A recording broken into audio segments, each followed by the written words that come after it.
Yeah, Silent Hill TD, yes, what's up? Yeah, come on. I.O.W. Sports Network, late night edition. Let's go. Come on. We about to raise the bar. Wild card mark. Everybody grab a seat, cause you know we about to spark. Late night sports talk. Modelo Le Cigar. Man, you don't wanna start. Wild card mark. We about to raise the bar. Wild card mark. Everybody grab a seat, cause you know we about to spark. Late night sports talk. Modelo Le Cigar. Man, you don't wanna start. Wild card mark. Hey.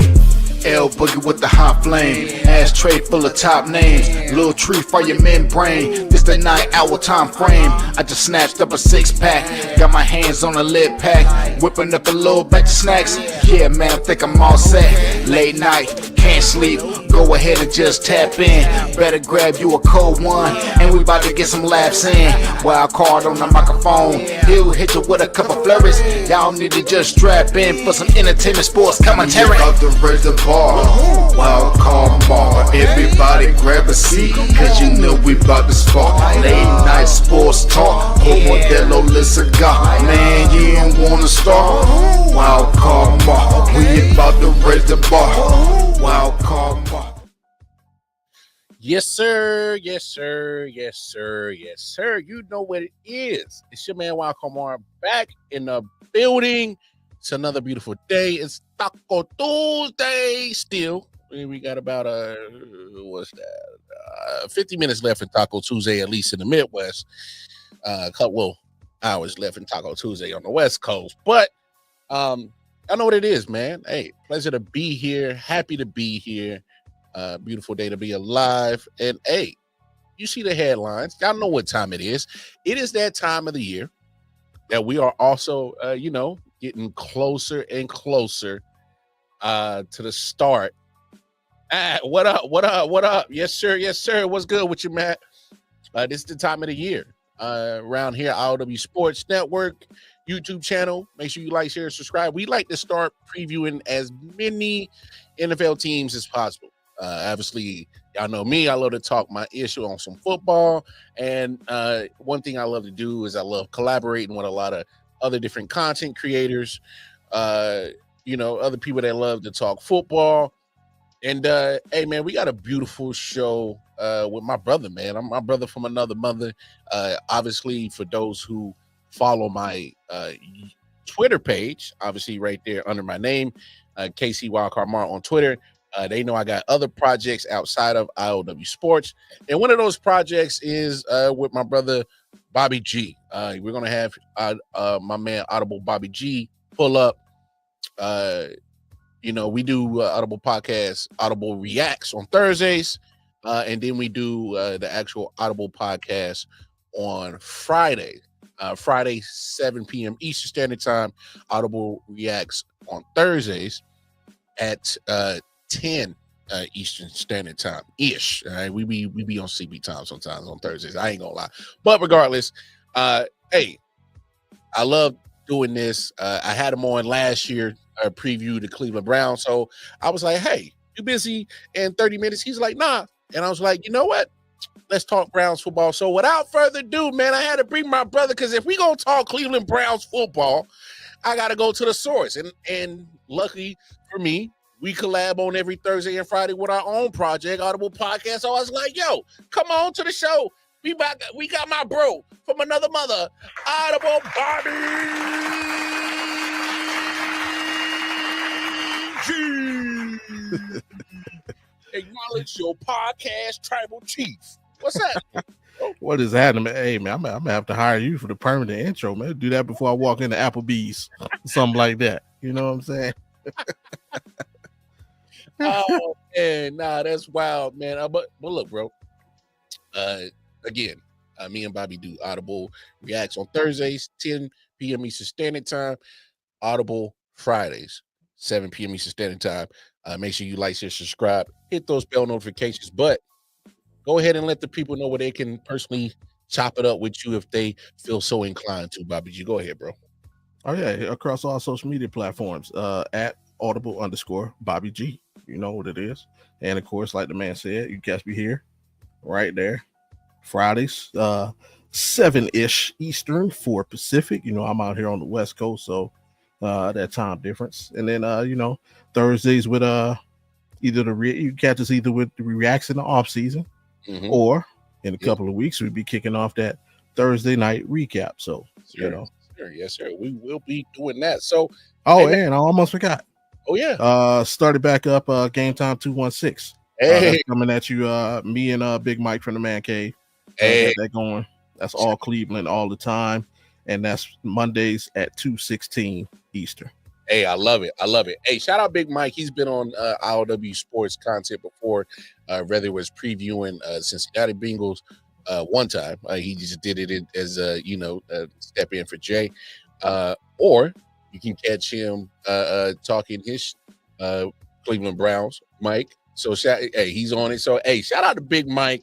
Hey, I'm looking forward to that, man. So Game Time 216. Always been a fan of what Bobby does with that. It is Cleveland based. So with all that being said, man, let's get down to business, my man. Because here we are. We gonna talk Cleveland Browns 2025. So if you didn't see last Saturday Audible podcast, do yourself a favor, and I'm going to plug that, and I'm going to make sure that y'all go and check that episode because it went in depth. And Bobby, I got to commend you, man. You did a phenomenal job of setting the record straight for a lot of people who, like I said, who, if you don't know about Cleveland and you want to speak on it, it's better that you know it. So, hey, that's why I reached out to you. You did a phenomenal job of literally putting everything in place when it comes to Shedeur Sanders. So we're not going to spend a lot of time on that tonight, all right?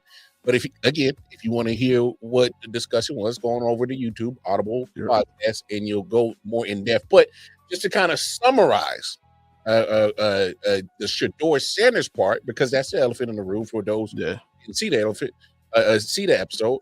Just kind of give your, I guess, own thoughts and opinions on the whole Shedeur situation. If you want to summarize it real quick, and we'll move on.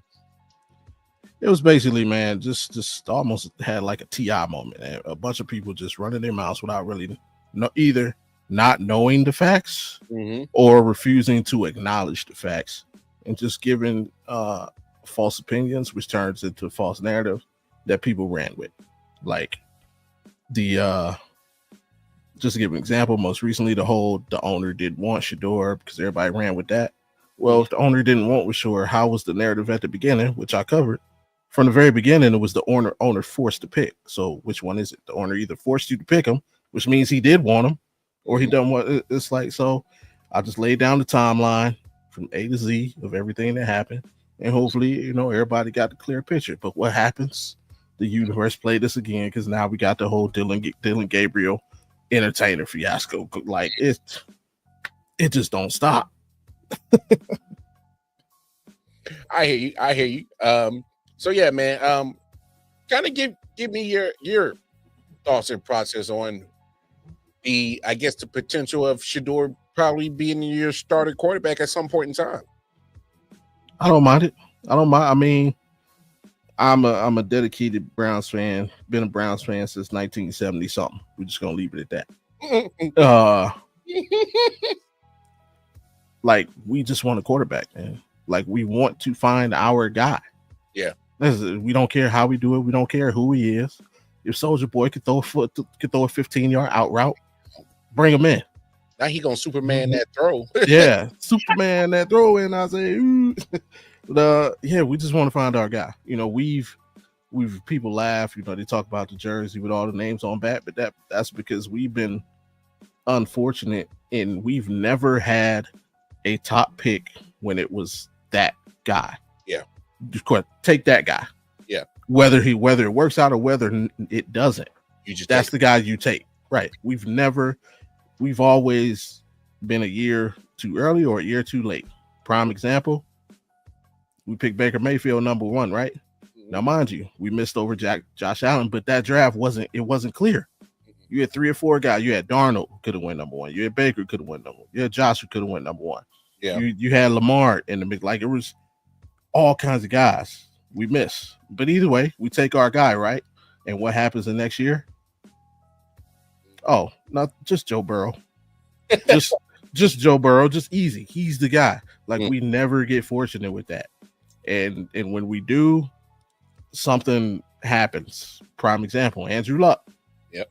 Andrew Luck at Stanford. For 3 years, we knew, hey, he's going to be the number one pick. But the year he comes out, what happens? We get the number 2 pick because Peyton Manning gets hurt and the Colts are garbage. Yep. But here's the weird thing. You know why we had the number 2 pick and they had the number 1 pick? Because we beat them that season. And that's yeah. That was the wrong time. Right.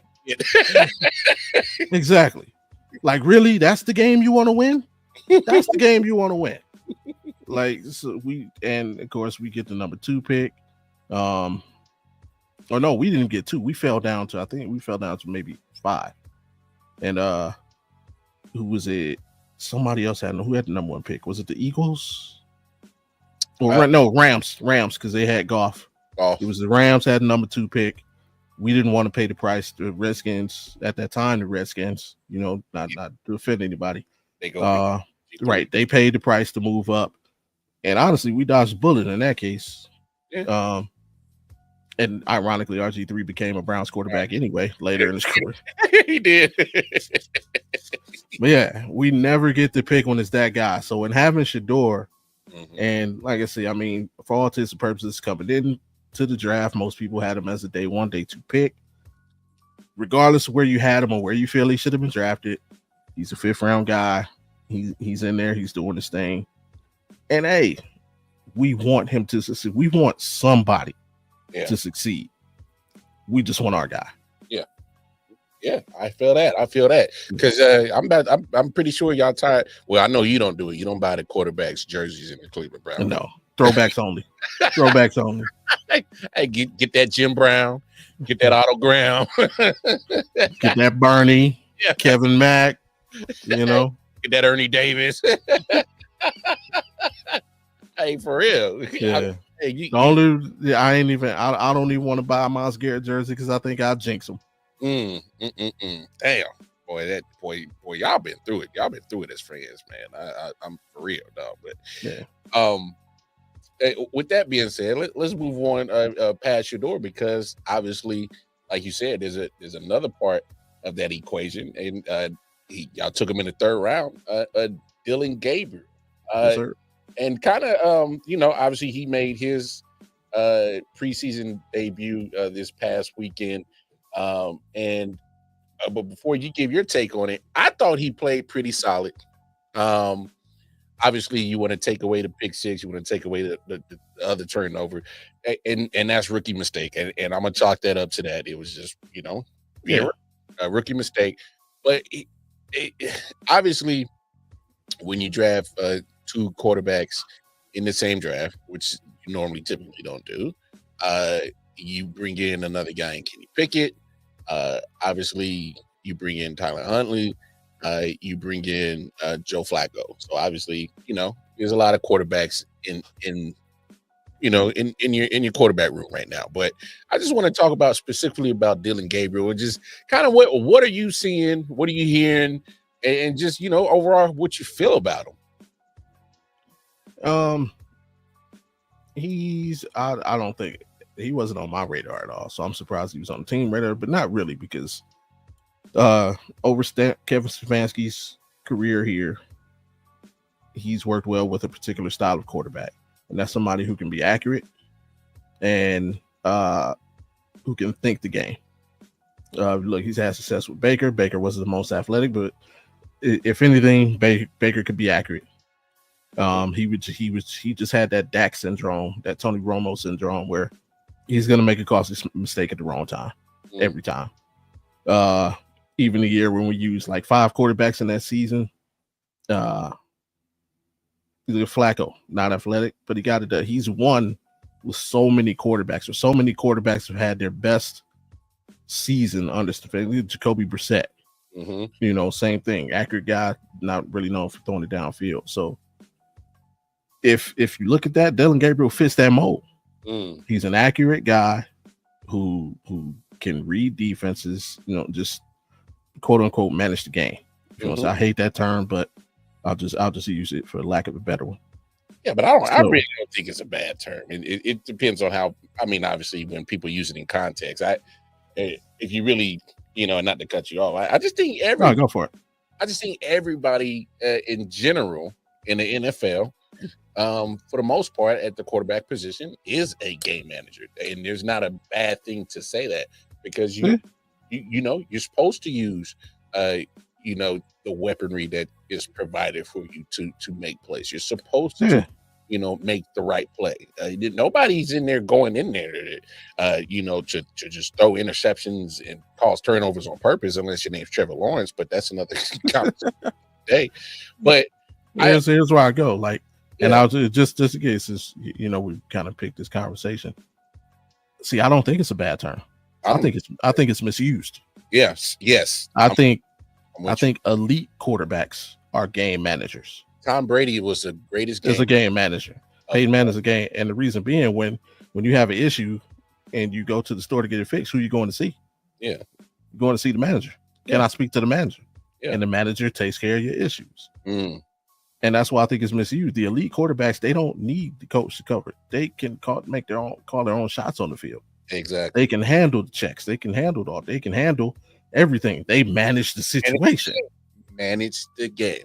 Other quarterbacks are being managed by the coach. Yes. So that I think it's inward, but it's you never get it's too late. It is. The phrase is what it is. So yeah, and that I guess that definition just it gets obviously misused, overused, and right. It really dilutes the actual true meaning of what a game manager is. Exactly. And I don't think there's nothing wrong with it. All right. Now, is there a difference between people who are the game? Yes. Yeah. All right. Now, again, you can say a Tom Brady, a Peyton Manning, and now in today's game, like a Lamar Jackson, Josh Allen, Burrow, Mahomes, they are the game, but they are still managing it. But there's a difference when, hey, I need a play, and I'm willing, even if I got to go off script to make the shit happen, bam, I'm going to go make the play. But exactly. But back to Dylan Gabriel, I don't hate the pick. I just think his size is going to be an issue. I can see that. Yeah. I mean, that's always a concern, especially with somebody who's not uber athletic, right? Yeah. Or where doesn't quote unquote have these special abilities. We see kind of the it thing, like some people kind of saw in Tua. I never saw it, but for whatever reason, he's accurate. I mean, is he more accurate than Dylan Gabriel? That's debatable. But either way, Tua had that it factor, and he went to Alabama, which didn't hurt. That had him picked in the first round. Or Dylan, to what I heard from the most trusted Browns insiders is, and this is with every team, in Dylan Gabriel's interviews at the combine, he kind of had this thing where he came off as a guy who would not mind being a career backup. And as we know, young QBs want to play. Everybody wants to play. You're on the team, you want to play. But the quicker you can kind of settle into your role on the team, the better for the team, right? We don't need a guy on the bench trying to get rid of the top guy, which is why some QBs get labeled as distraction, or this, that, and the other. Yeah, he didn't give up. He gave off the vibe that he could kind of be our version, to cite your team, of Chase Daniel. Chase Daniel never minded, like he knew his job. He knew his role. Yeah.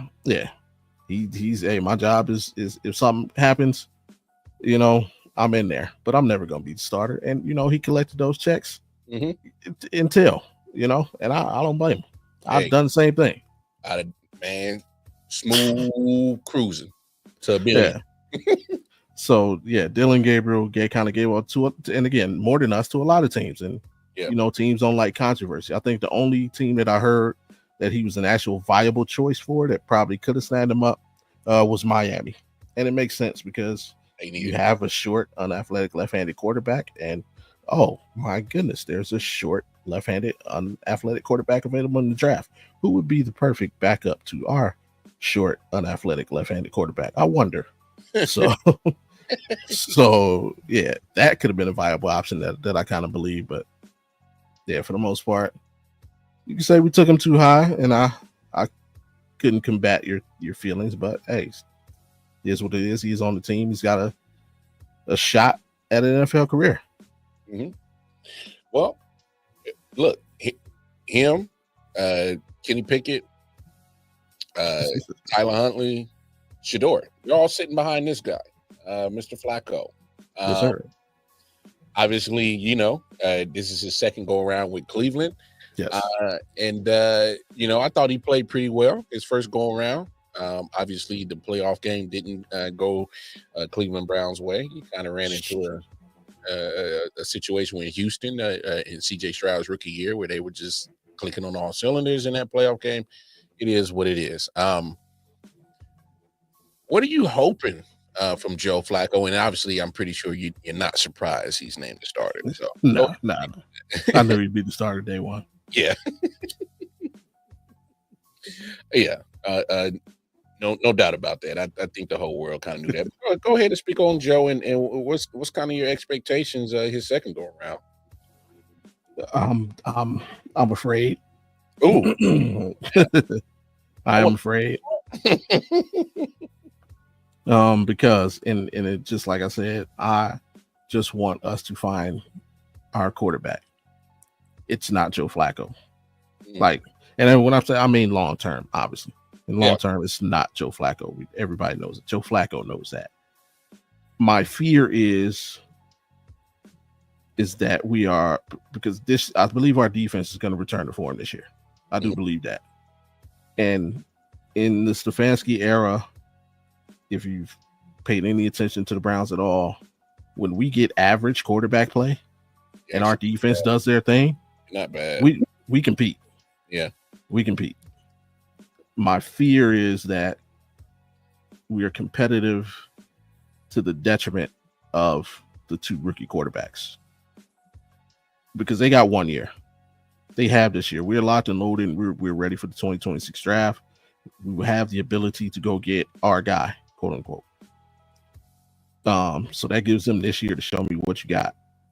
And that's not going to happen if we're competitive. If it gets to a situation where, and I'm not saying we'll make the playoffs, but it gets late to the season, we're 5-7, 5-8, and we still have an outside shot at that last wild card spot. Kevin's not going to pull Joe. You can't.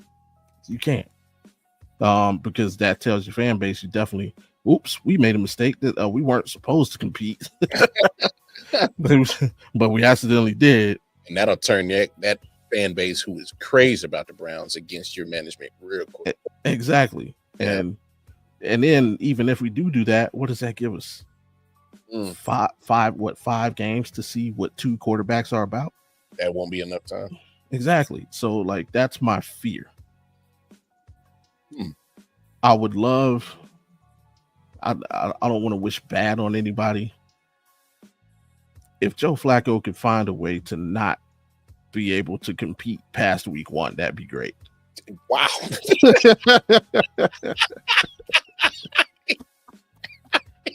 Damn. I don't know how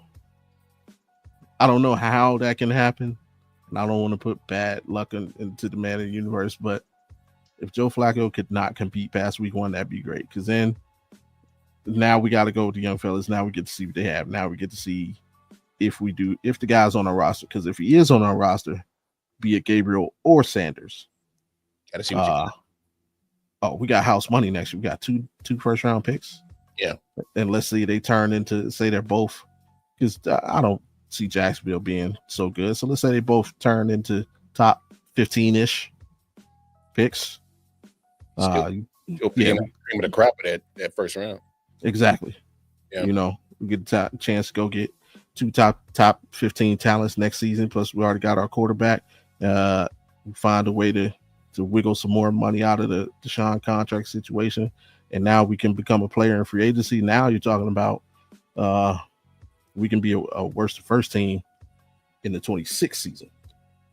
So that's how I would love to see it play out for Joe Flacco. Sorry, Joe, but I thought I'd never hear anybody say that. The only way I want Joe Flacco to be successful is we just got to make that miracle run and take it all the way. If you don't win the Super Bowl, what's the point? Yeah. Other than that, you wasting these two young guys' time, and you wasting mine. Don't mess up the draft status neither. Yeah, I hear you. Yeah, that's an interesting take. I thought I never. That's a different, I guess, point of view. You know, I'm a realist, man. I'm a realist. Like, no. One thing I will credit you on, Bobby, is you always are able to see maybe some things about a certain topic that most might not even consider. So I didn't even consider that. Is that if because Joe's going to go out there and compete. Yeah, I mean, when he was here last time, he's 320 yards a game. Yeah, average. He's going to fling that pill now. Yeah, and people, I mean, I know a lot of people are poo-pooing us because of last season, but what they're not understanding is last season we completely overhauled our offense to kowtow to Deshaun Watson. This year we're going back to Stefanski's original offense. Exactly. And if you look personnel wise, our personnel is basically identical to what he walked into. Mm-hmm. Yeah, it's not Amari Cooper, it's Jerry Jeudy, but he's just a younger Amari Cooper. Yeah. Still got Njoku. Yeah. And we have an even more explosive tight end too. The young boy Fannin.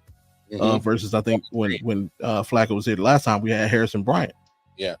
Running back, we didn't Chubb had got hurt that year, so we didn't have Chubb this year. Now at least he has the hope of Junkins, being able to establish a run game. Jabari Thrash looks like he may develop into something. Cedric Tillman has shown some promise, and like the offensive line is still solid. So he's walking into a similar situation, and on defense, we've actually improved since then. So, my fear is just that he turns that water to wine again. Damn, brother Joe. Yeah. Bless I don't want to see it. Keep the party going.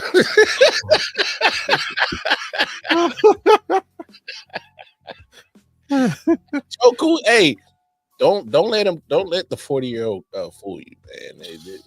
I think whether this is last year or not, the man came off the couch because he said, "Damn it, I still can compete." Yeah, and I mean, until it's gone, it ain't gone yet. So he compete. And I can see you worried now. I can see like, damn it. You got to see what we got, because that draft class next year in quarterbacks. Hey, you got 6 of them. You want to put yourself in position to at least be at the top of that pecking order, so that you can have as much choice as you want on that situation. Yeah. So you're not getting Arch. Just know that we can get Arch. I got my eye on 2 of them. So y'all got to be like absolutely dreadful, and you guys are not dreadful like the Saints. All right, the Saints are going back to the Aints. Get ready to get the trash bag or the paper bag. Get the brown bags over here. Matter of fact, I got a little baby brown bag for the babies, so when you bring your babies to the game, you can cut the little holes and put it over their head. So the Aints is coming back this year. Not smothering the baby. No, the Aints is coming back this year. Even the baby's gonna have the bags on their. They go, oh, baby, the Aints, they are terrible. They gonna have the bag on their head too. The Aints, I'm telling you, get ready, man. Okay. Hey. So you okay? Let me put something at you though. Let me put something. You are the GM of the Saints. Mm-hmm. You're terrible. You got the number 1 pick. You got the Arch Manning ticket. Mm-hmm. And I'm gonna call you from Cleveland. What up, Mar? Hey, it's Bobby G from Cleveland, man. Let me run this by you, man. I know your fan base is thirsty. I know you guys need to pick me up, need a QB. And I know you believe Arch Manning is the savior, but let me throw this at you. I got the 6th and the 12th pick. Plus, I'll give you our number 1 next year. And the 3rd. That's 3 number 1s and a 3. Yeah. You go ahead and move up. Let us move up to number one. You come down to 6. This is how you sell it to your fan base. Hey, you can make one of these other QBs. That was our guy all along, and we figured we pick up some other assets along the way. That's how you can sell it to you folks. What can we do business? I would love to do business, but they would hang me in New Orleans for that because no, they're not. No, not if you can get this QB and this left tackle with them. I hear what you're saying, but my fan base loves the Manning name. It's royalty not only in football but in Louisiana. And if I dare not go get Archie Manning's grandson, they will have my ass on the first pot of jambalaya tomorrow. All right. So now it makes great business sense, but I like my backside, and I gotta stick with Arch. All right. I gotta stick with the Manning name. It's synonymous down here in NOLA, and they will have my head. But hey, that was good. That was some good assets he was trying to give me. But yeah, I gotta say my backside, pimp. Yeah, but is your backside gonna be worth if it comes out? And you know it will, because somebody always talking that you passed up over all those assets. Just you know what Arch has to turn into. I know what I gotta build around Arch to make. No, but you know what he has, because check this out. Even if Arch, let's say Arch turns into Eli. Let's say he turns into Eli. Eli, he got you a couple bowls. But what if the guy I pick turns into Tom Brady? Hey, but you know what? I'm not gonna speak for people in New Orleans. They'll take a Arch Manning mirroring a Eli Manning career and be happy with it. I don't know. Not if I'm waving Tom or Patrick in their face every time. Check this out. What you think the Bears think every time they see y'all play? Hey, see, we the Houston Rockets. The Bears are the Trailblazers. And if you know, you know. If you know what I'm talking about, you know. See, everybody can man the Trailblazers. How stupid. Look, they passed on Michael Jordan. Nobody ever gets mad at the Rockets because they took a king. Yeah. See, we took Myles Garrett. We ain't had no. He was that dude. Nobody ever questions us for taking Myles Garrett. But Trubisky, yeah, you think the Bears ain't side-eyeing y'all every time y'all play? And he took them to the playoffs. Yeah, twice. Twice. So I'm saying, man, hey, you got these assets for you could build a whole roster. I hear what you're saying, but hey, man, you don't mess with that. Arch Manning will be in the Saints uniform next year, number 1 overall draft. The Saints will be that terrible. They will have the first overall pick, and they will take Arch Manning. Clip it.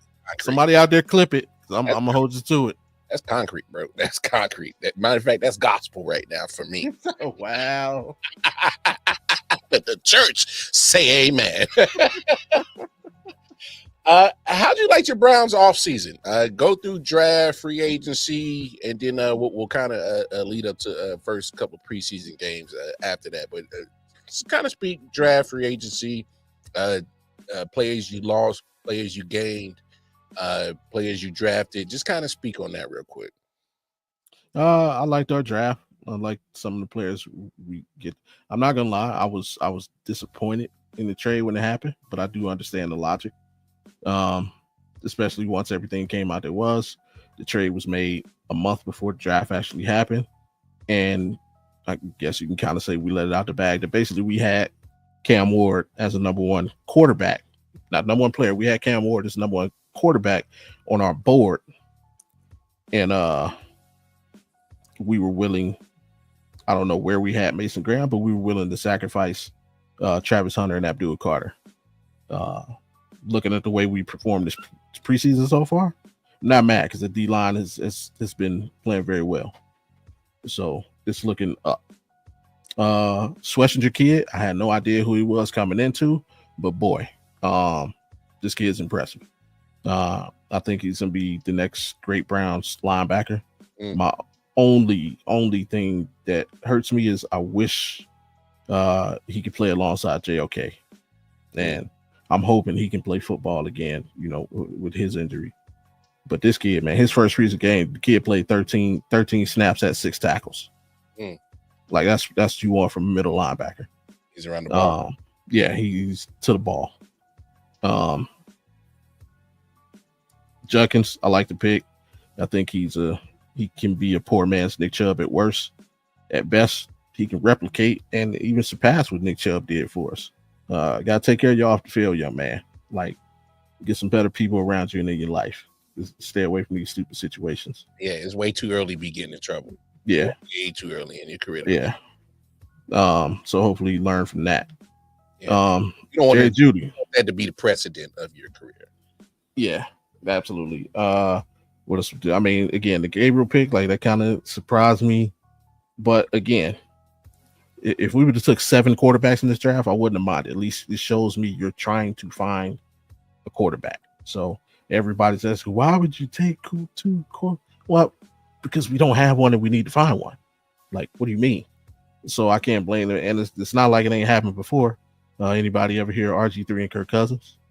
Like, they were same team, same draft.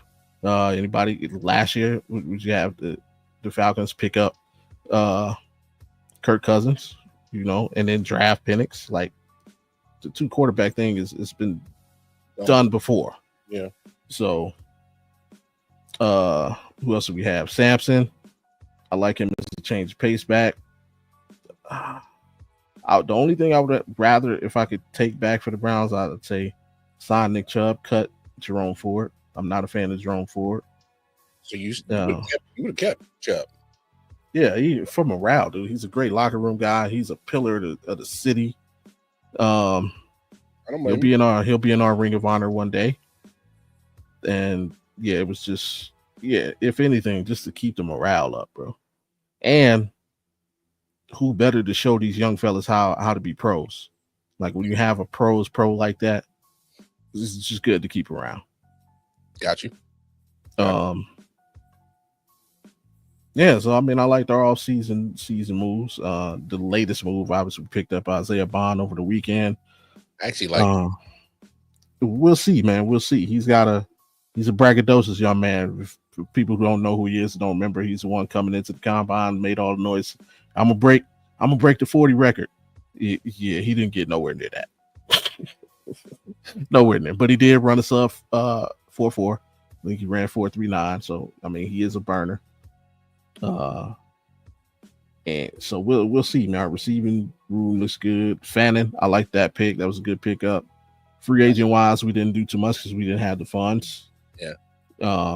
I like the progression some of our current players put in.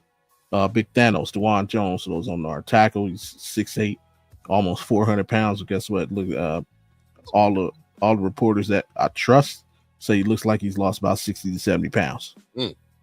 So you get a guy with that size and hopefully improve mobility. I loved our offseason. Couldn't complain. I dig that. But you did say something in there. I like that my team's showing that they're gonna, exhaust all means to get to a quarterback. And I just want to bring up conversation about a year ago when I said, "What do you do with Deshaun Watson?" And I gotta ask it again, man. So it is because I think this is a different scenario from last year. It is different because last year was his last hurrah. It was his last chance to get back to him being himself. Unfortunately, towards Achilles again, and that's like the 3rd time in his career. It was unfortunate, but I think that was the end for him in Cleveland. Playing wise, he's got a few years left on that contract, and his time in Cleveland. All guaranteed. We can kick the can down the road, but he'll be on IR. He's on IR right now, and he'll never get cleared. And we'll take care of that. I think we put it into that situation next summer. I think next summer the penalty for basically giving him the Russell Wilson type buyout, I think it hurts a lot less next summer if we make him a post June 1st cut.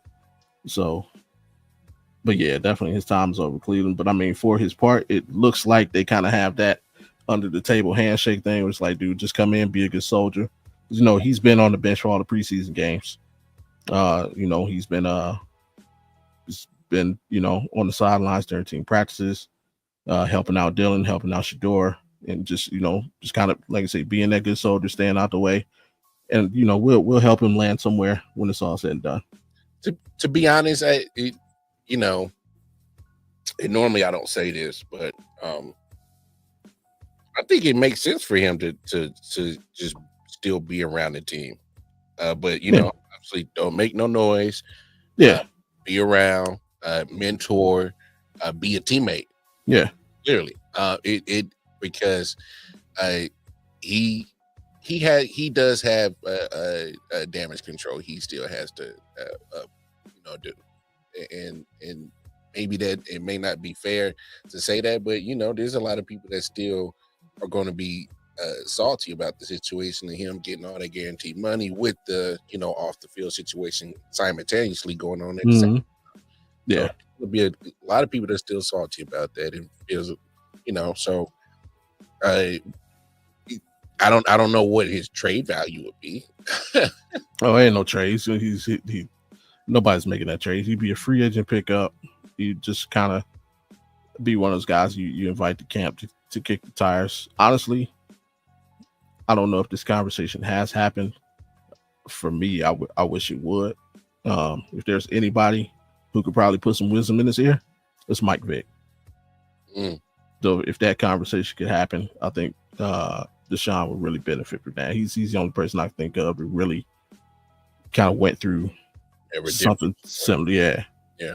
And I mean, you know, I mean, we can talk about what Deshaun did, and you know, you can whoever side you believe with, that's whatever. Mike actually went to prison. Yeah. Like, so his story is completely different. In the peak. Yeah. Literally in the peak. So yeah. You talking about literally just derailed, like whole just to a halt. You know what I mean? Easy fix. He's the new team. All right, Omar. You really, Omar? You want to do this again?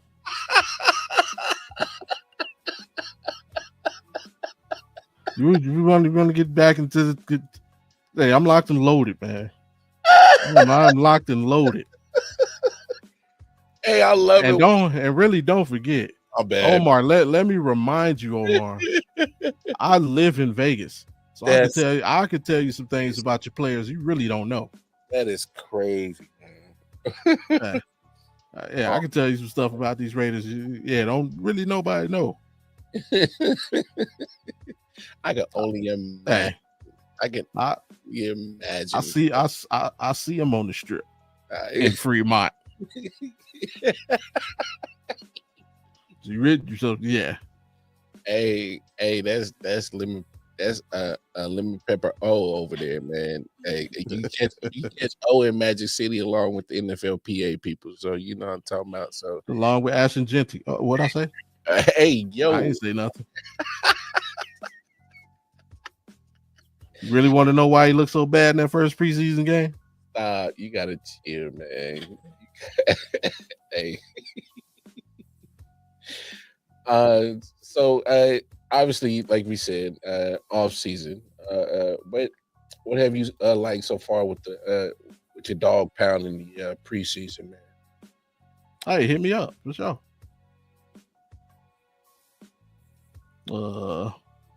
I'll say I was reading this comment. Oh yeah. So how you feel about so far first two preseason games? How you think the teams performed? Anybody that stand out? Anybody that Browns fans keep their eyes on? You know, go absolutely ahead. For sure. I mean, obviously, you know, Shador looked good. Like I say, he performed a little bit better than Dylan. Didn't perform as good, but he didn't look terrible. And there's Browns fans and there's Shador fans right now. We got a bunch of Shador fans migrating on, and Shador fans are absolutely crapping on Dylan. Like he didn't play bad.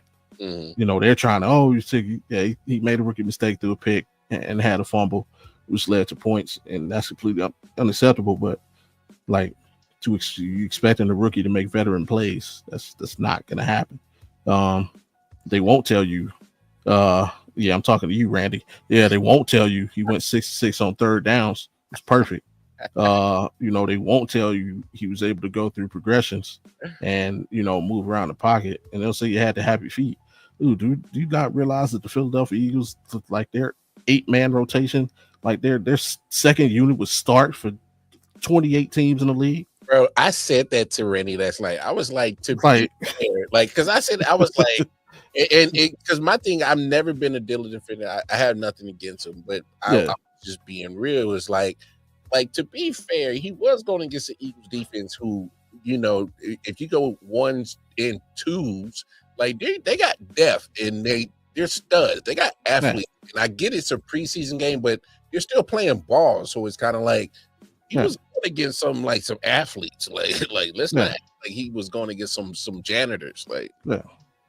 And so with that, and then they'll talk about the pick, but they won't say why he threw the pick. Yes, it's ultimately his fault because he threw the ball. But if you look at the play, his first target, his first option got pushed too high. His second option got pushed too low. So they ended up being in the same location. Him as a rookie. And I guarantee your boy Jackson Dart would have did the same thing, because what's the knock on Jackson Dart? He trusts his arm too much. So he would have made that throw too as well. So you can't blame, but it's a rookie. So you what you hope it doesn't happen is he makes the same mistake twice. You learn from and he didn't for the rest of the game. So that's also something reporters are saying about him in practice. Like you never see him make the same mistake twice. So, but if you look at the game, he completed a higher percentage of passes. He completed one more pass and 5 less attempts than Shador. And honestly, if you look at the stats line for line, if you just slide that interception over to the touchdown column, you really can't say who performed better. So, again, like Joe Flacco, I really need you to not finish the season so we can see if either of these young men can play. But impressed with those two guys. Impressed with Schlesinger. Like I told you about, this kid looks like he's gonna be a stud. I'm anticipating him to compete for Defensive Rookie of the Year. Mason Graham has looked good. He's looked solid. Like he'll be able to hold his own on that defensive line, our defensive line in general. The complete rotation that it played. It looks like Myles Garrett is finally going to get that much needed help. So we may even be able to see Myles Garrett take it to another level, which is scary. And I mean, just as a team, we kind of have that 2023 feel. And we all know what happened that season. We were 11-5, made the playoffs. I don't think that's going to happen, but I think we're definitely going to be a hell of a lot more competitive than we were last season. I feel that. Okay. Just kind of give me your overall thoughts going through the schedule. How you feeling? Victory week 1. That's a given. We're gonna beat the Bengals week 1. That's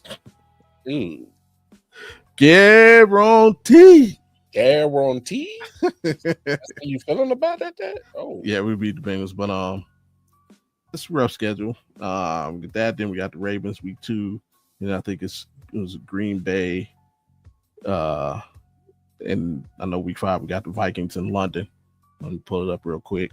Yeah, I got you. You got who's that in between week 4? Got Bengals game 1 at home. Then Ravens. You go to Baltimore. You got Packers, Green Bay, Detroit. That's the game. So yeah, we can start anywhere from 0-5 to 3-2. Yeah, it's a tough start. And then you got Vikings at home. Not the Vikings, that's in London. Oh, yes. Okay, I got you. Yeah. So tough schedule. Like I said, I think Vegas has us over under like 4.5. I got us winning 7 games. You know what I'm surprised about is the fact that you guys are in London and you don't have a bye coming back. You go straight to Pittsburgh the next week. That's surprising. Just saying. I'm just kind of throwing that out there. Just a little surprising that you don't For get sure. doing an international game the week off the next week. Are you sure? But hey, I mean, there was a team that just went 3 games. What the heck? 3 games in 11 days last year. So Yeah, that's true. October 5th, we got that game, then 12th. Yeah. Yeah. In Pittsburgh. Right back to it. So I mean, whew, just saying that's a lot to ask for, especially on your bodies. Just me, I don't know. I never been international. I know you have. So yeah. Travel usually takes. They say it takes a day per hour to adjust. I don't know how much truth there is to that, or is it a day per hour to adjust. So, however long the flight is, that's how many days it usually takes your body to adjust, acclimate itself, and add the fact that you're trying to recoup because you just been in a multi-car crash for 60 minutes. Yeah. And add that to the. I'm gonna. I mean, something people might not think about, man. Your nutrition. Mm-hmm. Like, everybody might not like what's going on over there. That's why a lot of people refuse to travel to certain places. They don't like. I'm not really enticed to go to Japan because I know that their diet includes a lot of seafood and stuff. I'm allergic to seafood. I'm not trying to go. I mean, if I want to get on a weight loss program, yeah, it'd probably be great. But if I want to go over there and enjoy myself, I'm not looking forward to traveling. So it's like, if you don't enjoy the cuisine, kind of messing with your diet for a week, that could throw you off. Big time. Big time. So never see you in Japan, huh? No. Well, you could do Hawaii because they do a lot of pork. So, well, they also had the ingredients I could cook myself, so I could do that. I don't know about going to the shops and grocery stores over in China and Japan. And I don't know. They be hanging chickens in the window. Hey, yeah. Hey, ducks, and Hey, sometimes them ducks be slapping, man. I ain't gonna lie. But yeah, you after London, you go straight to Pittsburgh. And you get home against Miami. How you feeling about that one? That's a winnable game at home. Miami doesn't travel. That's an interesting stretch. Like, let's say we go worst case scenario, and that's the stretch that concerns me. This is so absolutely worst case scenario. Let's say I'm guaranteeing the Bengals wins, but let's say we lose to the Ravens, lose to the Packers, lose to the Lions, lose to the Vikings. We could conceivably come back home, beat Pittsburgh, beat Miami, beat New England, and beat the Jets. Now you're 5-5. You know what I mean? Mm-hmm. And we got the Ravens, Raiders, Niners next. Yeah, you got Patriots in there before the Jets. Yeah, that's what I'm saying. You got Dolphins, Patriots, Jets. Yeah. East. Yeah, and then it kind of gets like almost every other week. It's like after the Jets, we got the Ravens.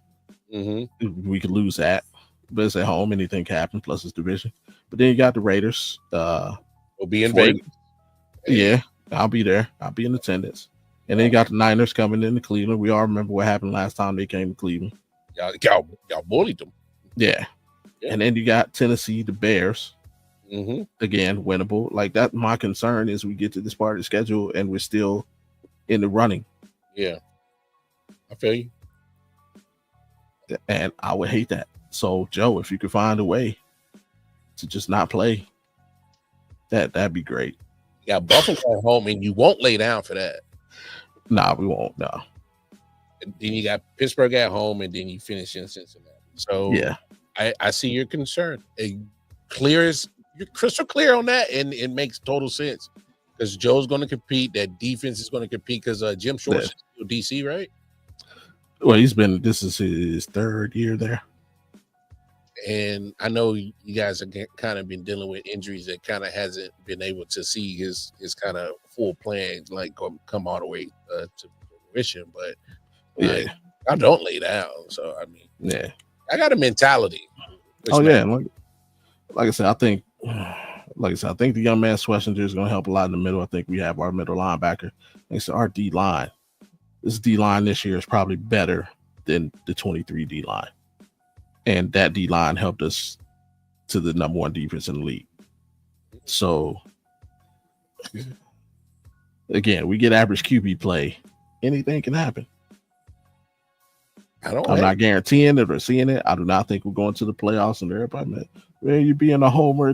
No, I don't. All I'm saying is, if you think Cleveland's going to be an easy win, you're wrong.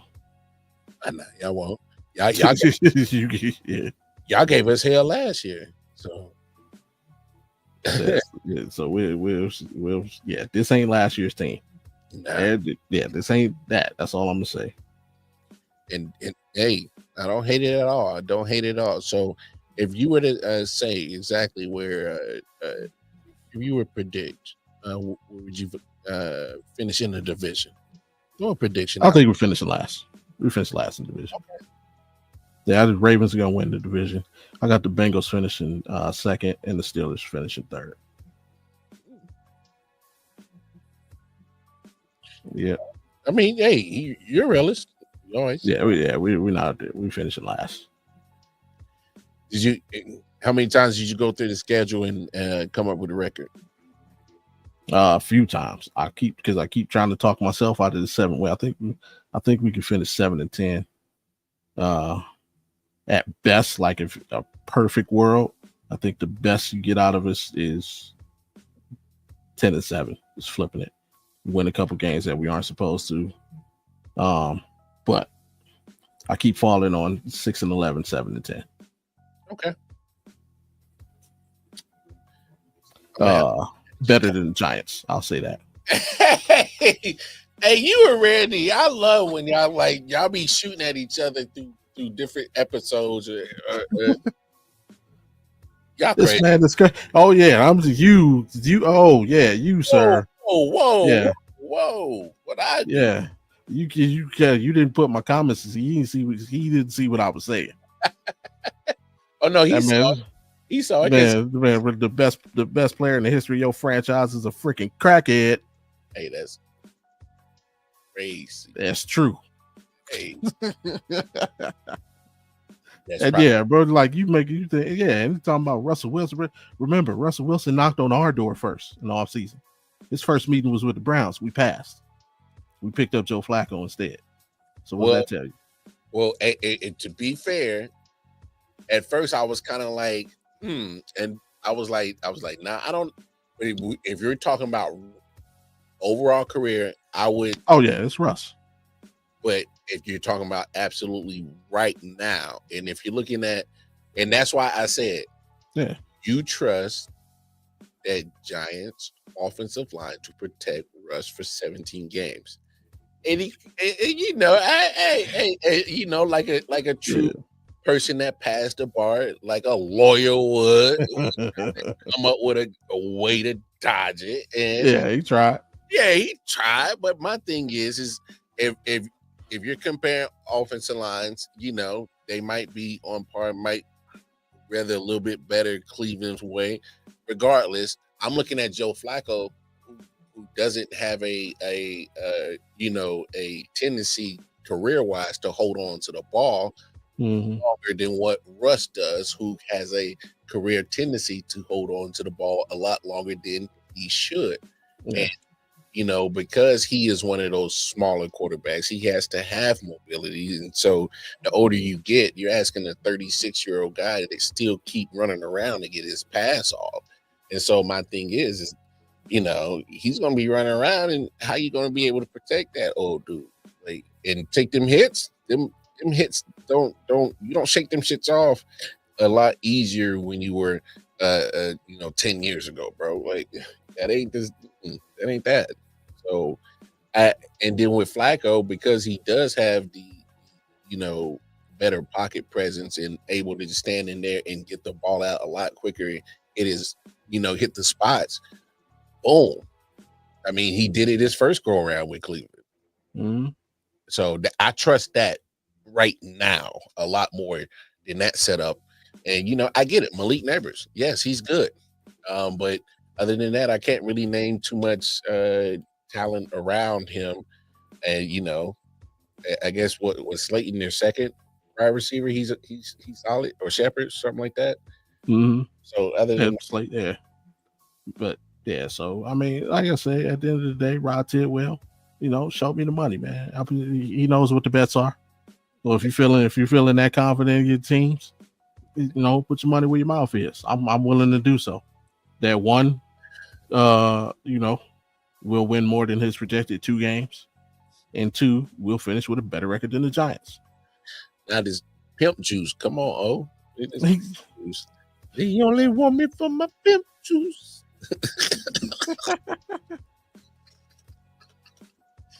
Let me stop.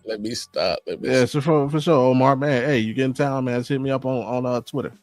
Got you. Oh yeah, you gonna be in Vegas? Oh yeah, always out in Vegas. Hey, always moving. He always moving, man. That man's a international guy right there, man. But, yeah, I'm good except for Saturday. Me and the wife got a party to go to Saturday, but Friday after the show, I'm good. Sunday, I'm good. Oh no, what do you say? Thursday through Sunday. Mm-hmm. See, Thursday night I'm good. Friday night I'm good. Yeah, that's what's up. And I'm gonna be out there for Mania, so you already know we're gonna have an Audible.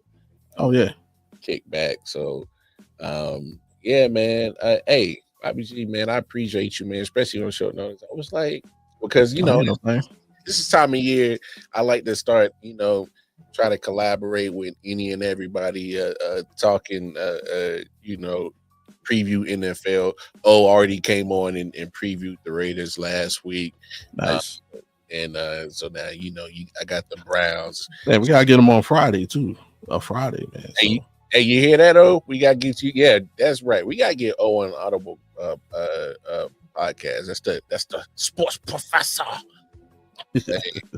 Hey, nah. Hey, every time me and him get together, man, the content gets like crazy, but it's crazy good. So always.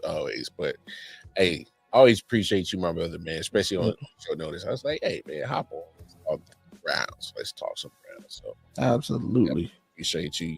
Hey, man, before we get out of here, I know we're gonna do it. Probably do it again Friday, but while we're on this platform, hey, shout out to everybody who tuned in Saturday and showed some love. Saturday was our highest 24-hour view count show, so over 400 views in the first 24 hours. So hey, we appreciate everybody for hopping in and checking with us on Saturday. It was a fun show to do. That was big, man. That was real big. So hey, man, I can't even thank them people enough, man. That was solid as hell. I was like, love right there. But hey, appreciate you as always, man. But y'all know what it is. Hey, we gonna get up out of here because I know I'm gonna get Bobby up out of here because he still got a couple of hours left in this night. I'm about to jump. Well, no, I need to catch up on some wrestling because I've been behind also. You saw yesterday, right? Though. I saw. I'm caught up on Raw. I got to get caught up on SmackDown, and I definitely got to get caught up on AEW. So shout out to Naomi. Baby U's coming. This is messed up that she's kind of like at the height. She but it's a blessing. She said it best. Like it's at this point in time in wrestling that you could come back and still be a mom and do all that great stuff and still have life and get back to this. So it's nothing, but that's dope that they get to have that that blessing. So shout out to Big Jim Halls and damn it, Randy gonna get me for that. Hey man, we out, man. Y'all know what it is. Take care of yourself, take care of each other.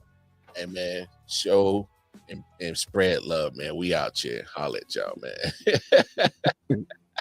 You gonna get me for that, bro. Yeah. Solid Hill TDS, what's up? Yeah, come on. I.O.W. Sports Network, late night edition. Let's go. Come on. We about to raise the bar. Wild card mark. Everybody grab a seat, cause you know we about to spark. Late night sports talk. Modelo cigar. Man, you don't wanna start. Wild card